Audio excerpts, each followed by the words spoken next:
saja seram. Assalamualaikum warahmatullahi wabarakatuh. Berjumpa kembali dengan saya, Mbak Tukiem, janda paling cantik, paling bahenol dan paling seksi di kampung saya di Jonggol. Liburan telah tiba. Bagaimanakah kabar kalian semuanya? Apakah masih jadi pengangguran dan jadi beban keluarga? Dan juga jadi gunjingan para tetangga dan olok-olokan warga? Saya doakan, semoga kalian tabah menghadapi hidup. Kalian harus bersyukur, hari ini kalian masih dikasih nafas dan kesehatan yang itu semua tidak bisa dibeli dengan uang.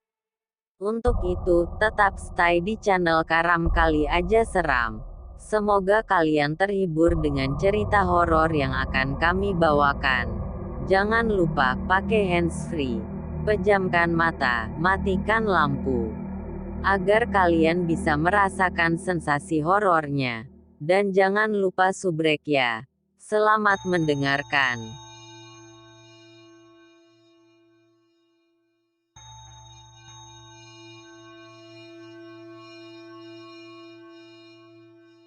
Dua cerita kembali kami bawakan untuk kalian. Cerita pertama berjudul Rumah Bekas Perampokan. Dilanjutkan dengan cerita kedua, berjudul Kosan Berhantu. Selamat mendengarkan. Cekidot.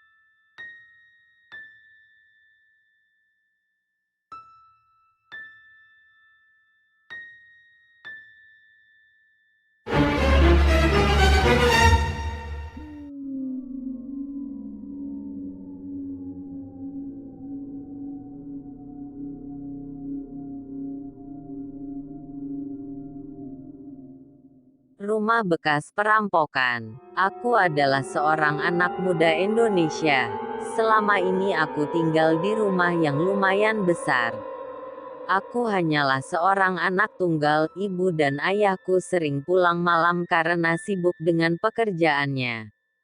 Dan disinilah aku berada, hanya ditemani seorang pembantu yang bernama Bio. Pada saat tahun baru 2008, ibu dan ayahku berencana merayakan tahun baru di perusahaannya bersama teman-teman kerjanya. Sedangkan aku ditinggal bersama pembantuku Bio di rumah. Di tengah kesunyian malam mulai terdengar suara kembang api dinyalakan. Tak terasa tahun 2007 sudah lewat. Pada malam itu, aku terheran-heran karena tidak melihat Bio di rumah. Lalu aku mulai gelisah dan memanggil Bio agar menemaniku. Tapi anehnya dia tidak datang, mungkin Bio sedang di luar, melihat kembang api. Aku semakin takut karena di rumah yang sebesar ini aku sendirian.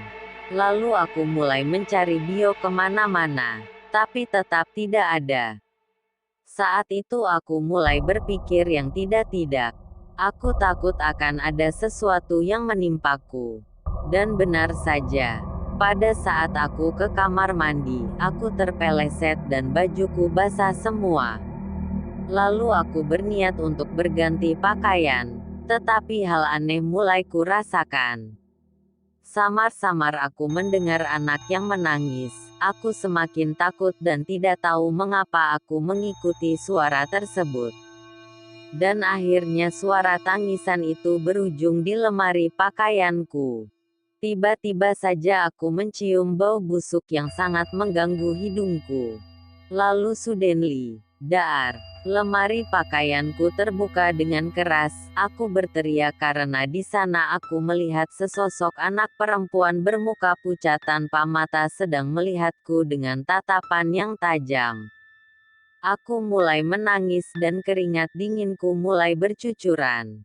Aku ingin berlari dan berteriak tetapi aku terpaku tidak bisa berbuat apa-apa. Waktu berlalu begitu lambat hingga akhirnya Bio datang menarikku keluar kamar. Tapi ternyata anak itu marah dan loncat ke arah Bio hingga ia tersungkur. Aku diam tak bisa apa-apa dan tangisanku mulai menjadi-jadi. Ketika itu aku melihat Bio mulai kumat-kamit membaca doa agar hantu anak kecil itu pergi. Dan ketika itu semua mulai menggelap, aku tak sadarkan diri hingga akhirnya aku terbangun di pagi hari. Ibu dan bapakku ada di kamarku melihat aku dengan penuh kecemasan. Aku bertanya kepada ibuku di mana keberadaan Bio sekarang. Ibuku menjawab bahwa ia sedang tertidur di kamarnya. Ayahku menanyakan kepadaku tentang kejadian semalam, dan aku menjawab semuanya. Aku takut kalau kejadian semalam terulang kembali, tetapi nyatanya tidak. Setelah itu Bio bercerita kepadaku tentang rumah ini. Memang pernah ada pembunuhan seorang anak kecil di kamarku. Anak itu dibunuh oleh perampok dengan kejam.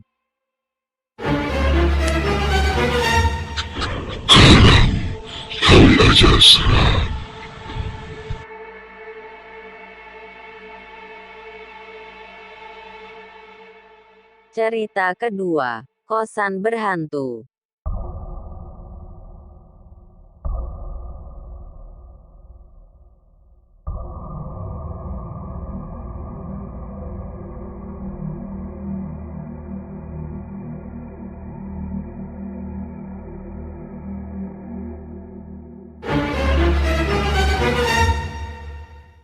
Berikut ini cerita horor kisah nyata dialami seorang mahasiswa yang tinggal di kosan angker.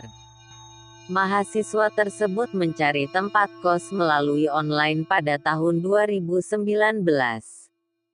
Di malam hari, mahasiswa tersebut langsung menuju ke kos-kosan menemui penjaga dan membayar uang sewa. Dia menempati kamar nomor 2, tempat tidurnya masih bertingkat dan belum diganti semenjak penghuni terakhir kamar itu. Dia beranggapan mungkin esok hari tempatnya baru akan diganti. Dia langsung beres-beres lalu sempat tidur-tiduran hingga pukul 11 malam. Tiba-tiba, mahasiswa itu mendengar suara kayu, krek, dari kasurnya. Dia pun melihat ke bagian atas tapi tidak ada siapapun. Mahasiswa ini pun pergi keluar untuk mencari makanan. Di sana dia bertemu dengan seorang ibu-ibu. Mereka terlibat obrolan yang cukup panjang. Ibu-ibu tersebut sempat menanyakan kenapa dia begitu berani tinggal di kosan tersebut. Mahasiswa ini mengabaikan pembicaraan ibu-ibu itu mengenai keadaan kosannya ini. Dia akhirnya kembali ke kamar dan menikmati makanan yang dibelinya. Selama makan, dia mendapati ada yang memainkan kipas anginnya. Berulang kali nyala dan mati.ni. Mahasiswa ini tidak banyak berpikir. Dia hanya beranggapan mungkin kipasnya rusak. Dia pun pergi ke kamar mandi untuk mencuci tangan. Saat itu, dia merasa ada seseorang yang tengah memperhatikannya. Dia memperhatikan sekitarnya dan tidak ada siapapun kecuali dirinya. Mahasiswa ini langsung kembali ke kamar dengan perasaan panik dan takut. Tiba-tiba kipas angin di kamarnya nyala sendiri padahal dia sudah mematikannya. Mahasiswa ini pun menelepon temannya dan menceritakan semua yang dialaminya saat itu juga. Temannya itu menjelaskan bahwa di tempatnya itu ada sosok perempuan yang selalu mengganggu penghuni-penghuni kosan tersebut. Mahasiswa ini pun langsung berdoa terus-menerus sampai akhirnya ketiduran. Pagi harinya, dia pergi ke kamar di sebelahnya. Tetangganya itu bernama Sinta dan Anissa. Sinta bercerita pernah melihat sosok wanita berbaring di kasurnya yang awalnya dianggap sebagai Anissa. Tapi ternyata bukan. Anissa pun melihat sosok yang sama di ruang tamu. Sosok itu berdiri sambil menunduk. Akhirnya mahasiswa ini memutuskan untuk pindah dari kosan tersebut. Setelah keluar mahasiswa ini baru mendapatkan informasi bahwa kosan itu memang terkenal angker. Diceritakan, Seorang perempuan hamil ketika kuliah dan kekasihnya tidak bertanggung jawab.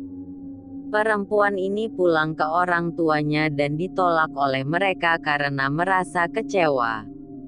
Karena putus asa, perempuan ini pun memutuskan mengakhiri hidupnya di kamar nomor 2 kosan tersebut. Semua barang-barangnya masih ada di kamar tersebut. Karena pihak keluarganya tidak pernah datang setelah kejadian itu.